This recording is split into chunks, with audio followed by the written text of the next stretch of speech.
이삭은 쌍둥이의 두 아들을 낳습니다. 리브가를 통해서 쌍둥이 두 아들을 낳을 때에 한 아이의 이름은 에서였고 한 아이의 이름은 야곱이었습니다. 이 에서와 야곱은 나면서부터 우리에게 선택과 유기에 대해서 신학적인 조명을 줄 뿐만 아니라 또한 이 둘은 장자권에 대한 다툼으로 인하여 여러 가지 환란의 세월을 살아왔던 것을 우리는 성경을 통해서 알게 됩니다. 장자권의 문제로 불거졌던 내용들은 장자권의 한 가지 문제가 아니라 여러 가지 문제가 복합적인 부분에 대해서 대두가 되었던 사건이었습니다. 특히 이 부분에 야곱은 형의 것을 쟁취하는 자의 모습으로 나타났고 형 에서는 동생에게 자신의 것을 빼앗기는 것으로 그 모습이 나타났던 겁니다. 두 형제가 이렇게 갈등을 빚는 겁니다. 우리가 대체로 보면 쌍둥이는 서로 닮음이 있고 서로 간에 굉장히 사이가 좋은 돈독한 관계로 대체로 우리가 느끼고 알고 있습니다만은 이 에서와 야곱은 쌍둥이에도 불구하고 두 모양이 완전히 다르다는 것입니다. 특히 에서는 그 모양이 붉다라는 것을 통해서 이미 그 모양에서도 구별되는 것을 말하고 있습니다. 그런가 하면 성격에 있어서도 두 부분이 매우 큰 차이를 가지고 있습니다.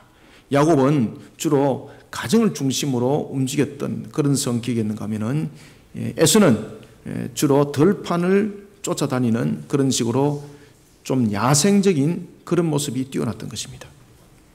이런 좀 극적인 대치점을 이루고 있는 두 형제가 서로 간에 을을 나누는 것이 아니라 자신의 중심으로 다투기 시작하는 겁니다. 어머니가 볼 때에 이 한날에 낳았던 두 아들이 이 문제들로 인해서 장자권뿐만 아니라 여러 가지 문제들로 인해서 두 아들을 한꺼번에 잃어버릴 수 있다라는 그런 생각을 하게 되는 겁니다. 그리고 그 어머니 리브가는 한 가지의 결정을 짓습니다. 그것은 장자를 집에서 떠날 수는 없으니까 장자는 집에 머물되 차자였던 야곱이 잠깐 자신의 오빠였던 라반의 집 바단 아람 그곳으로 이동하는 것이었습니다. 당시에 야곱이 살던 그 지역과 이 외삼촌 라반이 살던 이 바단 아람의 그 사이는 약 한 800km라는 그러한 만만치 않은 거리를 두고 있었습니다. 그럼에도 불구하고 어머니는 그곳으로 야곱을 보내기로 결정을 하고 그리고 야곱을 하여금 그 길을 떠나도록 합니다. 그 길을 떠날 때도 야곱은요 아주 긴박한 걸음을 통해서 그 지역을 벗어나는 것을 볼 수가 있습니다. 그가 베델에 이르기까지 정말로 그는 단숨에 거기에 쫓아갈 정도로 긴박함을 느끼고 들판을 향해서 달려갈 때도 자신의 형이었던 에서는 원래 들판에 사는 자로서 아주 그 들판에서 여러 가지 부분들을 탁월한 부분들을 발휘했던 그에게 붙잡히게 되면은 자신은 생명을 보존할 수 없다라는 그런 생각을 가지고 마치 도망자처럼 그는 집을 떠났고 베델에 머무는 그곳에 그리고 또한 그 베델에 머물렀을 때 하나님께서는 그를 위로하시고 그리고 그로 하여금 하나님은 바단 아람에 이르도록 하는 것입니다. 그런 속에 그가 외삼촌 집이 있는 바단 아람에 머물 때였습니다. 자신이 살던 브엘세바는 완전히 딴 문화였습니다. 어머니도 야곱을 그곳에 보낼 때에 그뿐만 아니라 야곱도 그곳에 갈 때는 잠시 머문다는 생각으로 그곳에 갔던 겁니다. 어머니가 또한 그렇게 말씀을 하셨고 너의 형 에서와 다툼이 너무 심각하니 너의 형 에서의 노함이 사그러들 때까지 외삼촌 집에 가서 잠시 머물다가 오라. 그러면서 어머니는 며칠간이라는 단어를 쓰고 있습니다. 그런데 잠시 머물 것으로 생각했던 그 걸음이 20년이라는 세월을 그곳에서 머물게 하는 겁니다. 그리고 그곳에서 20년을 머물면서 야곱은 그의 어머니와 마지막 생이별을 하게 됐던 겁니다. 야곱은 이러한 20년의 세월 속에 그는 그곳에서 가정을 이루게 됩니다. 그때 그가 가정을 이룰 때 두 아내를 맞이하게 되는데 한 아내의 이름은 레아였고 또 한 아내의 이름은 라헬이었습니다. 둘 다 외삼촌의 딸이었습니다. 그 고대 사회 속에서는 이런 친족 간의 결혼들이 성립이 되었던 겁니다. 원래 야곱이 두 딸과의 결혼을 하려고 했던 것이 아니라 야곱은 레아의 동생이었던 라헬을 아주 사랑했습니다. 성경에도 그 이야기를 하고 있습니다. 야곱이 레아를 사랑했던 것은 마음이 통한 것도 있지만은 육신적으로 볼 때에 레아보다는 라헬이 아주 뛰어났습니다. 육신적으로 볼 때 그 당시에 라헬은 모든 사람들이 흠모할 정도로 모든 구조들을 육신적으로 잘 갖췄던 여인이었습니다. 그러니 야곱의 눈에 레아가 들어올 이유가 없었던 겁니다. 그러면서 그는 외삼촌들 라반에서 라헬을 아내로 맞이하기 위해서 외삼촌과 함께 계약을 맺게 되는데 그것이 바로 7년의 종살이였습니다. 그 당시에는 남자가 결혼을 하게 되면 일정 부분 여인의 집에 지참금을 지불하는 그런 고대 사회 그런 하나의 관습이 있었습니다. 자신이 가진 것이 없다 보니까 자신이 할 수 있는 것은 종살이를 통해서 7년 동안 품삯을 그러한 결혼 지참금으로 지불하는 방법밖에 없었습니다. 그런데 이 두 부분에 대해서 야곱은 자신의 아내를 라반으로 맞이하는 측면과 그리고 외삼촌 라반은 야곱이 하나님이 축복했다는 사실을 알고 그 집안에 머물기를 원하는 이 사실이 두 개가 접목점을 이루게 되는 겁니다. 외삼촌 라반은 보았습니다. 하나님께서 야곱을 축복하셔가지고 그를 통해서 풍성한 열매를 맺는다는 것을 알고 어떻게 했든 간에 야곱을 붙들고 싶었습니다. 그런가 하면 또한 야곱은 자신의 육신의 눈으로 볼 때에 가장 자신의 눈으로 볼 때 아름다웠던 그 여인을 그는 아내로 맞이하고 싶었습니다. 그러나 야곱에게는 가진 것이 없었습니다. 그렇지만 라반은 야곱의 품삯을 7년의 계산을 통해서 결혼 지참금으로 모든 것을 해결하기로 하고 그리고 혼례식을 올리게 됩니다. 그런데 이 혼례식을 올릴 때에 외삼촌 라반이 야곱을 속이게 되는 겁니다. 그러면서 야곱에게 말하기를 우리 사는 고을에는 마지를 먼저 결혼을 시키지 아니하고 찾아가 결혼하는 법이 없느니라. 그러면서 야곱에게 또한 이야기를 하기를 네가 일주일 동안 잔치를 치르고 난 뒤에 내가 라헬을 허락할 테니 그러면은 너는 7년의 품삯을 더 내놓아라. 야곱은 라헬을 사랑했던 거로 7년을 정말 하루같이 보내왔던 그 모습. 그러나 이 7년이라는 또 다른 하나의 품삯 때문에 라헬을 아내로 맞이하지 못한다라는 그 앞에 그는 약속을 합니다. 그렇게 하지요. 그러면서 야곱은 이 라헬이라는 아내를 라헬을 자신의 아내로 맞이하기에 무려 14년이라는 이런 품삯을 지불했습니다. 아시겠습니까? 14년을 마치 종살이처럼 품삯을 지불했던 겁니다. 자신에게 가지고 있는 소득은 아무것도 없이 모든 것은 생기는 것은 외삼촌 라반의 소득으로 전부 다 가는 것이었습니다. 이런 7년의 두 분이라는 종살이를 통해서 얻었던 아내 라헬, 그는 결혼을 두 번 했습니다. 레아도 아내를 맞이하고 라헬도 아내를 맞이했습니다. 그의 눈안에는 무엇이 들어왔을까요? 레아는 눈안에 들어오질 않았습니다. 그는 자신이 14년이라는 품삯을 지불하고 아내를 맞이했던 이 라헬이 자신의 전부였습니다. 그러니 그는 결혼 생활을 할 때에 레아의 집에는 머물지 않고 라헬의 집에 머물게 되는 겁니다.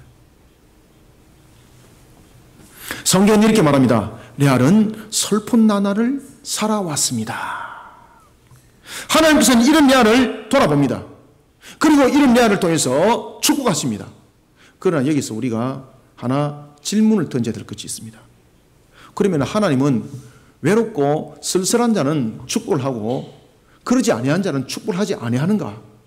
오늘 여러분들 보시면 하나님께서 왜 레아를 축복하시고 왜 라헬과 레아를 구별하셨는가라는 걸 여러분들 잘 아셔야 되는 겁니다. 하나님께서 왜 레아의 슬픔을 가슴 아파했을까? 그리고 레아의 남편으로부터 사랑받지 못하는 그 모습을 왜 가슴 아파하면서 그 여인을 축복하셔서 태아의 문을 열어서 자녀를 출산하도록 했을까? 무슨 이유 때문일까?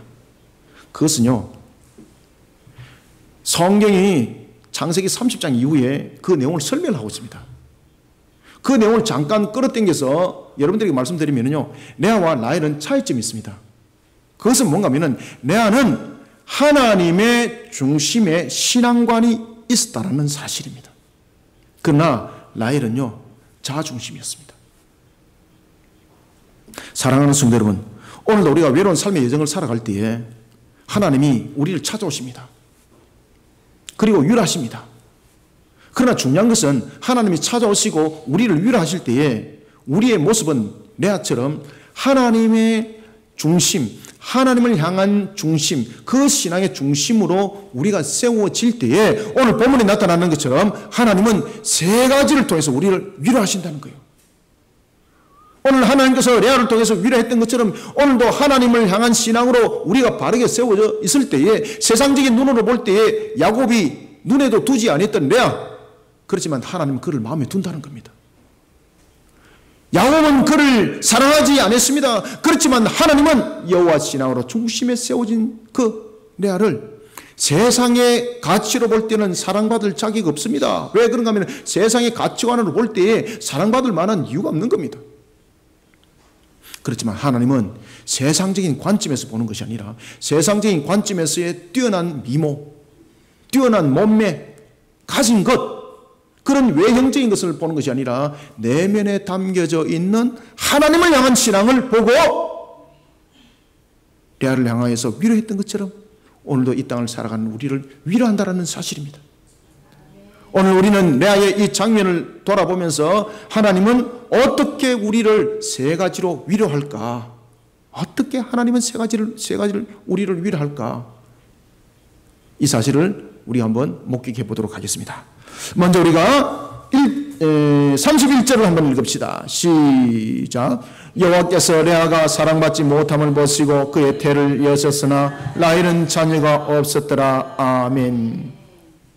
먼저 우리가 31절부터 32절을 통해서 먼저 첫 번째, 육신을 앞세운 세상으로부터의 따돌림, 그리고 그 세상으로부터 당하는 괴로움, 그 괴로움으로 가득 찬 인생의 무너짐, 여기에 대해 하나님의 중심의 신앙을 가진 성도를 하나님께서는요 어떻게 위로하시는가 하면은 찾아오셔서, 아주 중요한 겁니다, 찾아오셔서 사랑의 값으로 위로하십니다. 찾아오셔서 사랑의 값으로 위로합니다.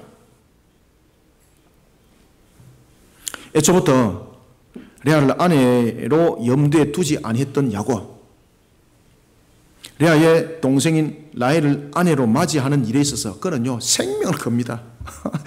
성경에 보십시오. 7년이 마치 하루 같았다는 것입니다. 여러분들 누군가를 사랑하게 되면요 그 여인을 아내로 맞이하는 것에 있어서 하루가 마치 1초처럼, 그리고 수년이 마치 하루처럼, 여기도 보면 7년이 마치 며칠처럼 지나갔다고 이야기를 하지 않습니까? 7년이 며칠처럼. 그런 야곱에게 외삼촌 라반은요 그를 속여서 라헬을 아내로 주는 것이 아니라 레아를 아내로 맞이하도록 하는 겁니다. 서두에 여러분들에게 말씀드렸던 것처럼 이것은 라반의 철저한 계산이었습니다. 여러분들 생각해 보십시오. 만약에 그 고을의 풍습이 처음부터 맞이를 먼저 맞이하는 것이 풍습이었다면 레아를 아내로 맞이하도록 그는 설득을 해야 되는 것이었고, 라헬을 아내로 맞이할 때에 그것은 안 된다고 분명히 이야기를 해야 되는 겁니다. 그런데 외삼촌 라반은 야곱과 약속을 했습니다. 그러면서 약속을 하면서 약속을 깰 때에 뭐라고 말하는가 하면, 우리 고을에는 그런 풍습이 없느니라. 맞이를 먼저 결혼시키지 아니하고 차자를 결혼시키는 것은 우리 고을에서는 성되지 않으니라. 이렇게 말을 하고 있습니다. 이와 같이 저와 여러분들이 살아가는 세상은요 지법입니다. 지법. 그냥 자기 법입니다. 자기 법. 자기 해석입니다. 나라도 여러분 시끌벅적하잖아요. 왜 그렇습니까? 자기 법, 자기 해석 아닙니까? 한쪽에서는 내가 옳다 그러고 한쪽에서는 지가 옳다 그러고 누가 옳은지 알 수가 없습니다. 분별할 수 있는 것은 오직 하나님의 기준의 잣대밖에 없습니다. 그래서 우리는 여호와 신앙이 매우 중요하다는 사실입니다. 세상적인 눈으로 볼 때에 우리는 그 가치 기준에 봤을 때에 우리는 저와 여러분들은 가치가 없습니다. 뭐 인물이 잘났습니까? 가진 것이 있습니까? 제가 늘 여러분들에게 공통점을 대해서 여러분들이 강조하잖아요. 우리 교인들의 공통점 집을 가지고 있지 않다는 사실. 얼마나 감사한지, 그죠? 정말로 우리가 세상적인 측면에서 헐벗은 자로서 가진 것이 없고 세상적인 측면에서 뛰어난 것이 없습니다. 그러면 세상 사람들은 우리를 판단하였을 때에 가치 없는 것으로 관로 밖으로 이미 내어놓습니다, 여러분들. 그렇지만 하나님은요, 여호와의 신앙의 중심으로 세워진 우리는 하나님이 절대 관로 밖으로 내어놓지 않습니다. 아멘. 절대 어떤 경우도 말입니다. 그래서 오늘 내를 통해서 우리에게 강조를 하고 있는 겁니다. 내가 너를 사랑하노라. 세상 사람들은 너를 버릴지라도, 세상 사람들은 너를 인정하지 아니할지라도, 세상 사람들로부터는 너가 사랑받지 못할지라도 내가 너를 사랑하노라. 아멘. 이것이 레아를 통한 하나님의 첫 번째 응답이에요. 그래서 하나님께서는요, 육신적으로는 우리는 세상 사람들한테 자랑 삼을 것이 없습니다. 심지어 따돌림 당합니다. 그죠? 못 배우다 보니까 따돌림 당합니다. 똑똑하지 못하다 보니까 따돌림 당합니다. 그렇지만은 이런 무너짐 앞에 하나님 중심의 신앙으로 세워진 우리는 하나님으로부터 사랑을 받습니다. 그런데 그 사랑은요, 멀찌감치 내 니 사랑한대 이게 아닙니다. 하나님께서 직접 찾아오셔서 사랑의 값으로 위로합니다. 값은 무엇입니까? 대가 지불입니다. 여러분들 아시겠습니까? 값이라는 것은 대가 지불을 한다는 이야기입니다. 하나님께서 어떻게 레아에게 대가를 지불했습니까? 그에게 태문을 열었어. 자녀를 출산시켰어. 내가 너를 사랑한다는 것을 표현하고 있었습니다. 레아는 슬픈 나날을 보냅니다. 이런 레아를 하나님께서는 돌아보시고 레아의 태아의 문을 엽니다. 그리고 레아가 한 아이를 낳습니다. 그러면서 레아가 이렇게 고백합니다. 하나님이 나의 괴로움을 돌아보셨구나. 아멘. 하나님이 나의 괴로움을 돌아보셨다는 거죠. 그러면 그 태의 문을 열었던 아이는 무엇입니까? 하나님의 사랑의 열매라는 거예요. 하나님의 사랑의 열매라는 거예요. 그러면서 오늘 본문에 보면 성경에서 이런 이야기를 합니다. 레아는 아이를 낳았지만은 라헬은 자녀를 출산하지 못하였느니라. 아멘. 분명히 여러분들 보시면요, 신혼방을 구성했을 때에 레아와 야곱이 있던 것은 일주일입니다. 그러나 1년 365일 늘 야곱이 함께 했던 여인은 레아가 아니라 누구였다는 이야기입니까? 라헬이었다는 이야기입니다. 그러면 여러분들 임신할 확률이 몇 대 몇입니까? 100대 빵입니다. 100대 빵. 아니 남편이 없는데 어떻게 여러분들 태중에 임신을 합니까? 빵이죠. 빵. 확률이 빵이죠. 라헬은 늘 남편과 함께 있었습니다. 그럼 확률은 몇 프로입니까? 100%죠. 100%. 그런데 그때 야곱이 두 아내와 함께 있었습니다. 그때에 그가 아내를 순회를 합니다. 아내의 장막을. 아내의 장막을 순회를 할 때에 딱고난 순회하여서 동침하는 딱고난 레아가 바로 임신해버리는 겁니다. 할렐루야. 아무도 안 놀래네. 아무도 안 놀래네. 아시겠습니까? 그러나 그냥 바로 임신해버린 겁니다. 딱 하루구나. 1년 365일 가운데서 순회해가지고 하루 함께 동침했는데 그날 바로 태중이 임신을 해버린 겁니다. 이것을 레아가 알았던 겁니다. 레아는 이 임신을 누가 시켰는가를 알았던 겁니다. 남편이 임신을 시킨 것이 아니라 하나님이 나를 위로하셔서 나의 괴로움을 돌아보시고 나에게 사랑으로 그 값을 주신 것이구나. 그러면서 그 아이 이름을 무엇이라 짓습니까? 러우벨이라 지었던 거예요. 러우벨. 하나님이 나의 괴로움을 돌아보셨구나. 여러분, 우리는 여기서 레아와 라헬이 누가 하나님의 중심에 들어서 있는지라는 것은 창세기 30장 이후를 잘 보시면 압니다. 우리가 여기서 레아와 라헬을 한번 신앙적인 부분을 한번 비교를 한번 해보고 갑시다. 레아를 한번 보십시오. 창세기 29장 32절부터 35절에 보면은 레아가 아들을 낳을 때마다, 아이를 낳을 때마다 그는 항상 어떤 단어를 적용시킵니까? 여호와라는 단어를 적용시킵니다. 여호와께서 나의 괴로움을 돌아보셨구나. 여호와께서 나를 연합하게 하셨구나. 여호와께서 나를 사랑하시구나. 모든 것이 하나님의 중심입니다. 일반 사람 같으면 하나님이라는 단어를 쓰지는 않죠. 그죠? 라헬을 한번 보십시오. 라헬은요, 창세기 30장 6절과 8절과 그리고 22절을 보면 라헬의 모습은 시기와 경쟁과 질투입니다. 내가 언니와 경쟁에서 이겨야 되겠다. 나로 하여금 자녀를 낳게 하소서. 남편을 막 구박합니다. 어찌 당신은 말이야 레아를 통해서는 자녀를 출산했는데 왜 내를 통해서는 임신하지 못하도록 하느냐 말이야. 이러면서 남편을 구박합니다. 여러분, 우리가 창세기 29장을 보면은 레아는 하나님께 초점이 맞춰지가 있습니다. 그런데 창세기 30장에 보면은 라헬은 시기와 경쟁과 질투라는 자아중심입니다. 그죠?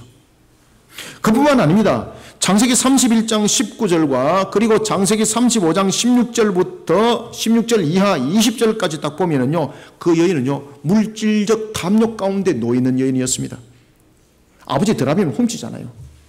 그리고 우상 숭배가 그 속에 만연했던 여인이었습니다. 무엇이 증명합니까? 드라빔이 증명하는 겁니다. 그 당시에 드라빔은요, 가정 소신이었거든요. 그런가 하면 또한 드라빔은 가정 소신인가 하면은 또한 그 가정에 하나의 기업에 관한 주권을 강조할 수 있는 물건이었습니다. 그게. 그러니 이 드라빔을 가지고 내가 내 소유라고 주장하게 되면은 그 땅에 대해서 이 드라빔을 가진 자가 바로 소유자이기 때문에 그 어느 누구도 그 땅에 대해서 내 것입니다 말할 수가 없는 겁니다. 왜냐하면 드라빔이 증거물이기 때문에. 그래서 라헬이 아버지 몰래 야곱과 함께 자신의 언니와 함께 야곱의 고향으로 돌아갈 때에 라헬이 제일 먼저 무엇을 훔칩니까? 드라빔을 훔친다니까요. 드라빔. 레아가 만약에 탐욕에 빠진 여인이었고 우상 숭배자였다면은 라헬이 훔치기 전에 레아가 먼저 훔쳤습니다. 그런데 라헬은 여러분 고향길을 갈 때 보십시오. 전혀 그러한 것들 속에 눈을 두질 않습니다. 이런 모습을 볼 때에 라헬과 레아는 분명히 신앙적 관점 속에서 구별이 되었다는 이야기입니다. 이런 라헬과 레아가 고향을 가면서 야곱의 고향을 가면서 구별이 되어버립니다. 라헬은 어떻게 됩니까? 창세기에 여러분 보시면은 라헬은 야곱의 고향으로 가다가 자신의 두 번째 아들인 베냐민 놓다가 산고의 고통으로 죽습니다. 산고의 고통으로 죽고 그 여인은요 노상에 묻히게 되는 겁니다. 길가에. 그런데 레아는 야곱의 고향이 있던 브엘세바에 갑니다. 그런가 하면 이 여인은 죽었을 때에 어디 묻힙니까? 아브람과 그리고 사라와 이삭이 묻혔던 어디에 묻힙니까? 막벨라 굴, 천국이라는 막벨라 굴, 언약의 상징인 막벨라 굴, 그곳에 매장이 됩니다. 구별이 되잖아요. 여러분들 아시겠습니까? 31절과 32절을 한번 읽읍시다. 다시 시작. 여호와께서 레아가 사랑받지 못함을 보시고 그의 태를 여셨으나 라헬은 자녀가 없었더라. 레아가 임신하여 아들을 낳고 그 이름을 르우벤이라 하여 이르되 여호와께서 나의 괴로움을 돌보셨으니 이제는 내 남편이 나를 사랑하리로다 하였더라. 아멘. 사랑하는 성도 여러분, 하나님의 중심의 신앙은 아무것도 아닌 것 같지만 이것이 매우 중요합니다. 하나님의 중심의 신앙은 육신을 앞세운 세상으로부터 따돌림과 아픔을 받을 때에, 레아처럼 아픔을 받을 때에 하나님이 찾아오셔서 위로하십니다. 하나님이 찾아오셔가지고요 사랑의 값으로 그 태의 문을 열어가지고 자녀를 출산했던 것처럼 저와 여러분들의 삶들의 문을 열어가지고 우리에게 사랑으로 값으로 위로하십니다. 오늘 제가 새벽 기도 때에 기도를 했습니다. 하나님 너무 힘드네요. 아르케 교회에 불날 뻔했습니다. 비 오는 날 전기가 막 타고 막 이렇게 해가지고 저는 전기에 대해서 잘 모르니까 그래서 손도 제가 비고 비 오는 날 비를 얼마만큼 맞고 제가 옥상에 올라가지고 전기줄 찾아가지고 그리고 스위치를 내렸습니다. 오늘 새벽에 기도했습니다. 하나님, 내보고 어떻게 하란 말입니까? 오늘은 그러면 전봇대에 제가 매달려서 또 하겠습니다. 그런데 제가 전기를 전혀 모릅니다. 이게 뭐지? 동서남북도 모르는데 이게 어찌해야 되겠습니까? 좋습니다. 제가 오늘 순교하는 자세로서 제가 십자가에 불을 켜도록 하겠습니다. 왜냐면요, 그렇게 비 오는 날 그렇게 되고 난 뒤에 십자가 불이 안 들어오니까 제가 마음이 너무 안 좋은 거예요. 제가 마음이 너무 안 좋은 거예요. 자는데 머리에 십자가 불이 꺼진 것을 보니까 마음이 막 답답한 거예요. 내가 순교하는 자세로서 저 전기를 오늘 해결하리라. 그렇게 기도를 하고 오늘 아침에 듣고 보니까 하나님께서 저 전기를 만질 수 있는 우리 집사님을 우리 교회에 보내주신 거예요. 와, 참 기가 막히죠, 그죠? 기가 막히죠. 그 집사님이 제주도에서 오늘 비행기 타고 오다가 우리 교회를 오고 싶었대요. 야, 그때 제가 새벽 기도하고 있을 때 아닙니까? 하나님께서. 여러분들, 하나님은요, 하나님 중심으로 세워진 신앙으로 세워진 자의 그런 괴로움과 그런 아픔과 그런 것을요, 찾아오셔서 사랑의 값으로 위로해 주세요. 아시겠습니까? 값이라는 것은 나타나는 흔적입니다. 값이라는 것은 분명히 지불 대상을 말하고 있는 겁니다. 이와 같이 우리는 세상 속에 살아갈 때 레아처럼 야곱에게 남편에게 사랑받지 못했습니다. 만날 눈물을 흘리면서 보냈습니다. 그럼에도 불구하고 그 여인이 떠나지 않은 것은 바로 뭔가 하면 하나님의 중심이었습니다. 이 하나님의 중심으로 세워진 그 여인을 하나님이 찾아오십니다. 그리고 그 마음을 위로해 주십니다. 그리고 그 마음을 위로해 주면서 하나님께서 사랑의 값을 지불합니다. 어떻게? 그 여인의 태문을 열었어 말입니다. 그 여인에게 제일 필요한, 가장 필요한, 가장 중요한 태문을 열어 아들을 주심으로 사랑의 값으로 위로하십니다. 오늘 하나님께서 이렇게 위로하시더라고요. 야, 이거 오늘 본문 제목 그대로다, 이거. 이거 내하구나, 이거. 야, 하나님께서 이렇게 나를 위로하시네. 야, 이거 오늘 살아있는 산증거다, 이거. 제가 일부 예배를 마치고 올라가니까 집사님이 식당에 또 앉아 계시는 거예요. 원래 제가 오늘, 그 집사님한테 전화를 할까 말까. 왜 그런가 하면 내가 전화를 할 때마다 늘 일을 시키거든요. 집사님, 요 전기 고장 났는데, 어디도 사다리 타고 올라가야 되는데, 이것밖에 제가 전화할 거 없잖아요. 너무너무 미안한 거예요. 그냥 전화를 못하고 있는데, 일부 예배를 인도를 하고, 하다가 안 되면 그 집사님한테 또 전화를 해서 또 도움을 구해야 되겠다라고 올라가는데, 뚝 앉아가 있는 거예요.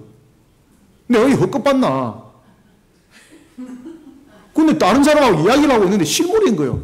이야, 얼마나 반갑던지. 평소 때는 잘 안 반가봤는데, 농담이고 평소 때도 반가웠는데 오늘은 더 반가운 거 있죠. 왜 그렇습니까? 하나님께서 응답하셨다. 하나님께서 나에게 사랑의 값으로 그 집사님을 보내줬다는 사실이에요. 얼마나 감사한지.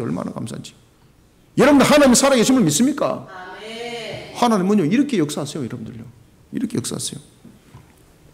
사랑하는 성도 여러분, 우리는 예수 그리스도를 닮은 하나님의 중심의 신앙으로 우리를 세웁시다.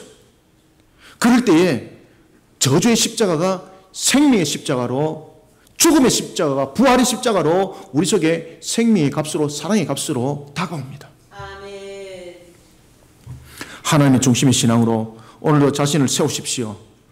하나님은 육신을 앞세운 세상으로부터 여러분들이 당하고 있는 따돌림, 그리고 당하는 괴로움, 인생, 무너져버린 삶, 하나님께서 사랑의 값으로 모든 것을 대갚아준다는 사실을 오늘도 믿음의 눈으로 바라보는 우리 성도들이 되기를 소망합니다. 그 다음에는 두 번째 33절을 읽습니다. 시작. 그가 다시 임신하여 아들을 낳고 이르되 여호와께서 내가 사랑받지 못함을 들으셨으므로 내게 이 아들도 주셨도다 하고 그의 이름을 시몬이라 하였으며. 아멘. 하나님께서 또다시 레아에게 태문을 엽니다. 그리고 또 한 아이를 줍니다. 그 아이를 시몬이라 하고, 그럼에도 불구하고 남편과 연합을 이루지 못합니다. 그럼에도 불구하고 남편이 자신을 또 떠나버립니다. 하나님께 기도합니다. 하나님, 남편과 연합할 수 있도록 도와주시옵소서 하면서 응답합니다. 레아를 줍니다.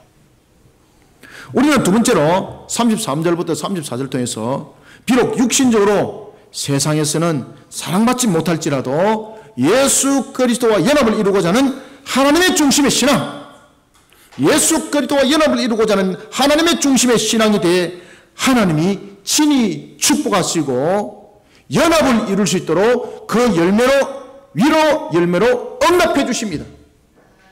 연합할 수 있도록, 연합할 수 있도록, 연합할 수 있도록 위로의 열매로 응답하여 주시는 거예요, 여러분들요. 하나님께서는 야곱이 육신을 앞세워 사랑했던 여인 라헬, 하나님 중심이 아니라 자기 중심이었습니다. 우상의 틀을 이루고 있는 그 라헬에게 하나님은 씨를 허락지 않습니다. 야곱은 육신을 앞세워 자신의 아내로 라헬을 택했지만 하나님은 사실은 하나님의 중심이었던 레아를 야곱의 아내로 사실은 택했던 겁니다. 이런 레아의 태문을 하나님께서 여셨습니다. 첫 번째는 르우벤이라는 아들을 낳았고 두 번째는 시몬이라는 아들을 낳아서 태문을 열어서 하나님께서 확인시켜 줍니다. 내가 너를 택했다고.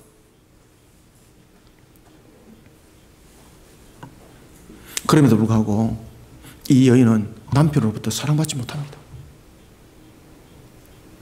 라헬은 자녀를 전혀 놓지 못했습니다. 그런데 이 여인은 아들을 둘이나 낳았습니다. 그럼 여러분들, 돌아갔던 남편의 마음도 돌아오게 되어 있습니다. 그죠? 아들을 둘이나 낳아줬잖아요. 그럼 돌아오는데 그럼에도 불구하고 그 남편은 여전히 그 몸과 마음이 어디에 가 있더라? 라헬에게 가 있더라는 겁니다. 그때에 레아가 눈물의 기도를 합니다. 하나님, 이 여인이요, 기도할 때에 어떤 정욕적인 기도를 하지 않습니다. 이 여인이 기도할 때에 하나님 내 떼부자 되게 해주세요, 이 기도하지 않습니다. 이 여인이 또 기도할 때에 하나님 저 라헬을 죽여 주시옵소서 기도하지 않습니다. 아시겠습니까? 중심을 잘 아셔야 됩니다. 이 여인이 기도할 때에 어떤 기도합니까? 여러분들 같으면 제일 먼저 이 문제를 해결하기 위해서 제일 빠른 해결점은 무엇입니까?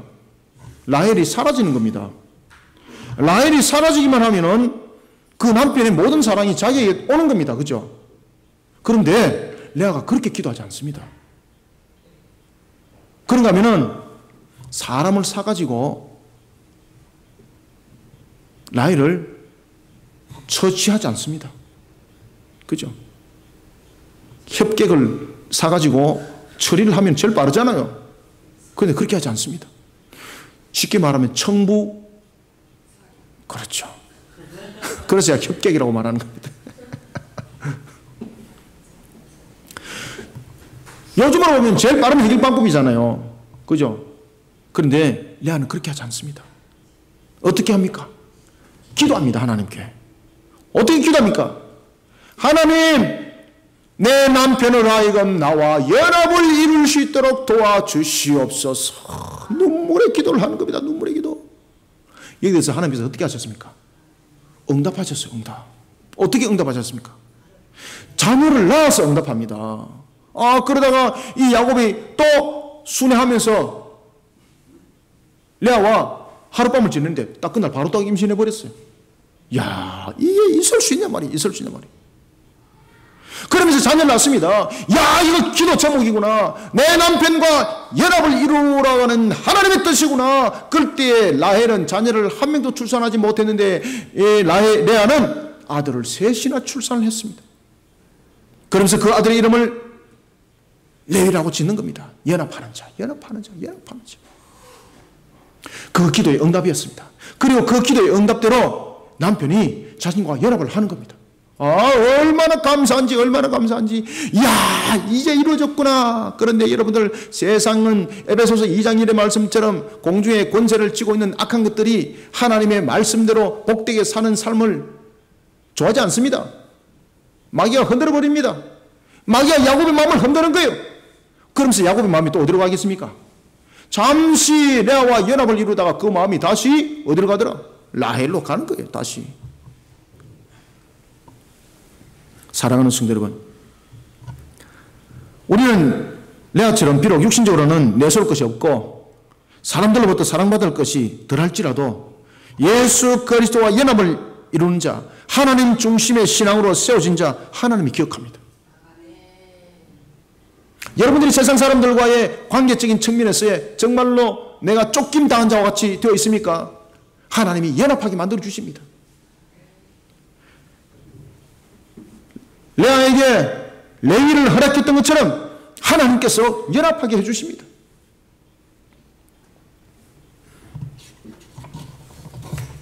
레위는 하나님께서 하나님을 향한 신앙으로 달려가는 레아를 향한 축복이었습니다. 오늘도 저와 여러분들이 세상을 살아갈 때에 세상 사람들이 우리를 멀리 할지라도 그 관계를 인위적으로 만들어 가지 마십시오. 그러면 분란이 일어납니다. 세상적인 방법 사용하지 마십시오. 지금 우리나라의 시국을 보십시오. 세상적인 방법을 쓰면요 더 혼란 속에 빠지게 되어 있습니다. 하나님이 연합하게 해 주셔야 되는 겁니다. 그래서 이 나라 이민족을 살리는 길은 십자가 복음 예수 그리스도의 사랑으로 덮어야만이 가능한 겁니다. 그래야만이 지역 감정이 사라집니다. 그래야만이 남과 부인의 문제 해결됩니다. 우리는 연합을 이루어야 합니다. 예수 그리스도와 연합을 이루시길 바랍니다. 예수 그리스도와 연합을 이루는 자, 세상 속에 화평이 있고 세상 속에 우리에게 모든 것이 하나님의 은혜 속에 살아가는 풍족함을 누리게 되는 겁니다. 여호와 중심으로 하나님의 중심으로 우리의 신앙들이 세워질 때에 세상과의 멀어졌던 관계, 사람과의 떠났던 모습들, 그 모든 것들, 무너진 나의 모든 환경들 하나님은 연합을 이뤄서 연결시켜주는 역사를 일으킵니다. 하나님이 응답하신단 말입니다. 오늘도 우리는 하나님으로부터 세 가지를 위로받습니다. 첫 번째는 하나님께서 찾아오셔서 사랑의 값으로 위로하여 주시고, 두 번째는 하나님께서 연합을 이루어 위로하여 주십니다. 그러니 여러분들요, 항상 하나님의 신앙 안에서 여호와의 신앙으로 이 관점으로 살아가는 성도들이 되시길 바랍니다. 절대 세상의 비유 관점으로 살아가지 마시고요, 하나님을 향한 신앙의 관점으로 살아가면요 세상 사람들 속에 있었던 그 섭섭병들 다 치료하게 만듭니다. 어떤 관계 속에서도 다른 방법으로서는 성립이 되지 않습니다. 하나님의 중심으로 신앙이 되어 있을 때 예수 그리스도와 연합을 이루어서 이 섭섭병들 치료하시고요, 무너진 것 전부 다 치료하십니다. 오늘도 이런 여호와의 신앙 가운데 은혜 받는, 위로받는 우리 성도들이 되기를 소망합니다. 그러면 마지막으로 우리가 35절을 한번 읽읍시다. 시작. 그가 또 임신하여 아들을 낳고 이르되 내가 이제는 여호와를 찬송하리로다 하고 이로 말미암아 그가 그의 이름을 유다라 하였고 그의 출산이 멈추었더라. 아멘. 여기서 아들을 4명을 낳은 것으로 출산이 멈춘 것이 아닙니다. 출산이 멈췄다는 것은 계속적인 출산이 멈춰졌고라는 것입니다. 그리고 이후에 자녀를 3명을 더 낳습니다. 아들을 2을 더 낳고 딸을 낳습니다. 그 이름이 디나였습니다. 그래서 장세기 보면 7이라는 숫자는 굉장히 중요하게 다뤄집니다. 특히 장세기에서 7이라는 숫자는요 완전수에서 언약과 관계가 있습니다. 그리고 하나님의 완전한 축복과 관계가 있습니다. 나중에 후에 라헬도 아들을 2을 낳습니다. 그렇지만은 자녀를 2을 낳지만은 레아는 자녀를 7을 낳습니다. 누가 축복한 하나님이 축복한 자인가라는 것을 7을 통해서 하나님께서 증거해 줍니다. 누가 언약의 축복의 중심에 섰는가를 하나님께서 레아를 통해서 가르쳐 줍니다. 바로 하나님을 향한 신앙 그 중심에 세워진 여인이었습니다. 따라서 우리는 유다를 통해서 마지막으로 하나님은 어떻게 우리는 3가지로 위로를 받게 되는가? 유다는 중요합니다. 유다는 여러분들 보시면은요, 창세기 49장에 보면은 야곱이 그 입을 열어서 그 아들의 12아들의 미래를 축복할 때에, 예언할 때에 유다에 대해서는 3가지의 큰 축복을 내립니다. 첫 번째는 무엇입니까?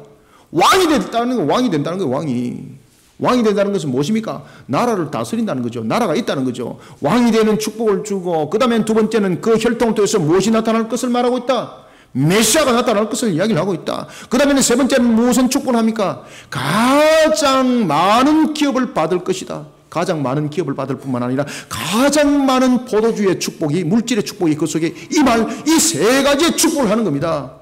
이 세 가지의 완전한 완성들이 어디서 이루어지는가 하면 바로 천국에서 이루어지는 겁니다. 천국에서.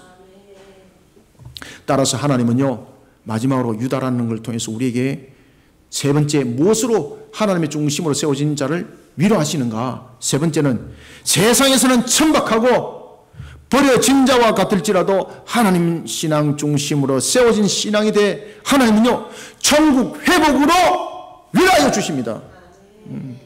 유다라는 이 축복을 통해서 우리에게 주신 것처럼 천국 회복이라는 위로로 우리에게 응답하여 주십니다. 하나님께서는 야곱으로부터 사랑받지 못한 레아, 그렇지만 야곱이 순회하면서 레아와 동침할 때마다 태문을 열어버리는 겁니다. 야, 이게 말입니다. 아이가 만약에 하나만 그렇게 됐으면은 세상적인 말로 말하면은 우연이라는 것이 적용이 됩니다. 그렇지만 모든 것들이 보면은 그가 들릴 때마다 하나님께서 태문을 열어버렸습니다. 그리 모든 것을 하나님의 축복이라는 것을 야곱은 깨닫지 못하는데 레아는 깨달았던 겁니다. 레아는 깨달았던 겁니다. 레아는 하나님을 향한 신앙의 중심으로 세워졌습니다. 레아를 보십시오. 아무것도 내놓을 것 없습니다. 아무것도 내놓을 것 없습니다. 만약에 레아가 여러 부분에서 뛰어났다면 그 고을 사람들이 레아를 아내로 주세요 하고 데려갔을 것입니다. 그런데 여러분들 그 고을 사람들도 레아를 안 데려갔잖아요. 그것은 무슨 이야기입니까? 세상 사람들이 선택 안 한다는 이야기입니다. 선택 안 한다는 이야기입니다. 그의 아버지가 생각할 때 야곱을 속여서 결혼 안 시키면 결혼할 수 없다는 것을 아버지가 판단했다는 이야기입니다. 말 그대로 레아의 중심은요, 하나님을 향한 신앙 외에는 아무것도 없었습니다. 내놓을 것이 없었습니다. 찬양할 것이 없었습니다. 이런 레아를 하나님은 축복하십니다. 그리고 그의 태문을 열어서 유다라는 아들을 낳게 됩니다. 성경 보면 이렇게 말하고 있습니다. 내가 이제는 여호와를 찬송하리로다. 레아가 한 가지를 깨닫습니다. 남편과 연합을 이루기를 기도했습니다. 하나님으로부터 기도 응답을 받았습니다. 그럼에도 불구하고 육신의 정욕이 앞서다 보니까 에베소서 2장 2절의 말씀처럼 공중의 권세자 악한 마귀가 야곱의 마음을 움직입니다. 그리고 야곱은 다시 육신이 발동되어서 라헬에게 가버립니다. 이때 깨닫습니다. 레아가 무엇을 깨닫는가 하면 남편과 연합을 이루는 것도, 세상 속에서 연합을 이루는 것도 하나님이 아니면은 안 되구나. 이것을 알았다는 거예요. 그래서 그 이름을 그 이름을 유다라고 말하는 거예요. 내가 이제는 누구를 찬송하리라? 그럼요, 아멘. 내가 이제는 여호와를 찬송하리라. 하나님이 아니고는 내 인간적인 모습으로 어떤 관계 속에서도 연합을 이루는 것 잠시 다 떠난다. 잠시 다 떠난다. 세상적인 측면에서 나에게 주어진 물질도 하나님을 향한 신앙의 중심으로 만들어진 것이 아니면 잠시 다 떠납니다. 여러분들. 잠시 다 떠날 때 그냥 떠나는 것이 아니라 깊은 상처를 주고 떠납니다. 깊은 상처를 주고 떠납니다. 여러분 보십시오. 하나님을 향한 신앙으로 재벌이 된 사람과 그러지 아니고 세상적인 측면에서 재벌이 된 사람이 문제점이 달라지잖아요. 하나님을 향한 신앙으로 재벌된 사람들은 나중에 세상을 떠날 때 모든 재산들을 전부 다 세상에 환원을 합니다. 하나님을 영광을 위해서 그 부분들이 기부를 해버립니다. 그렇지만 세상적인 측면에서 끌어모았던 사람은 어떻습니까? 이것을 지키려고 발버둥 칩니다. 그러다 보니까 그 자녀들이 떨어져서 자살하고 온갖 짓 다 하고. 개념이 달라요. 개념이 달라요. 하나님과 연합을 이루지 않으면 세상적인 측면에서 이뤘던 연합은요, 잠시 있다가 갈 뿐이에요. 더 깊은 상처를 줍니다. 그렇지만 하나님과 연합을 이루게 되면 모든 이루심이 천국의 문을 열었던 것처럼 모든 것이 완전함의 역사로 일어난다는 사실입니다. 35절을 다시 한번 읽읍시다. 시작. 그가 또 임신하여 아들을 낳고 이르되 내가 이제는 여호와를 찬송하리로다 하고 이로 말미암아 그가 그의 이름을 유다라 하였고 그의 출산이 멈추었더라. 아멘. 사랑하는 성도 여러분, 레아처럼 세상에서는 비록 버려진 자와 같을지라도 하나님 중심으로 세워진 자 하나님이 축복하십니다. 하나님께서는 레아에게 유다를 허락하셨고 유다의 후손들을 통해 축복하신 예언의 말씀을 모두 성취한 것처럼 하나님 중심의 신앙으로 세워진 저와 여러분, 세상은 가치없다고 버릴지 모릅니다. 천박하다고 우리로 하여금 비웃을지도 모릅니다. 그러나 레아를 통해 출산하였던 유다를 축복하여 하늘의 문을 여셨던 것처럼 천국 회복으로 하나님은 최종적으로 우리를 위로한다는 사실을 믿음으로 바라보는 우리 성도들이 되기를 소망합니다. 말씀을 맺겠습니다. 야곱이 육신으로 라헬을 아내로 정했을 때에 하나님께서는 신앙으로 그에게 레아를 결정했습니다. 야곱이 그것을 보지 못했던 겁니다. 마귀는 오늘도 우리를 육신으로 세상 가운데 다가서도록 우리를 유혹하고 있습니다. 그리고 육신적 판단을 앞세워 그것을 합리적이라고 평가하도록 만들고 있습니다. 그리고 그 육신적 판단을 앞세워서 또한 그 성취를 위해서 달려가도록 만들고 있습니다. 이런 인간 세상을 마귀는 자신의 손아귀에 두르려고 또한 발부동을 치고 있습니다. 그러면 우리는 이런 사실 앞에 어떻게 살아가야 되는가? 이런 사실 앞에 우리는 어떻게 대처해야만이 되는가? 간단합니다. 예수 그리스도 십자가, 예수 그리스도 십자가 신앙으로 하나님 중심의 신앙이 되면 됩니다. 그 하나님의 신앙의 중심이 됐을 때 오늘 하나님께서 레아를 축복하시고 위로한 것처럼 오늘도 우리에게 세 가지로 위로하여 응답하십니다.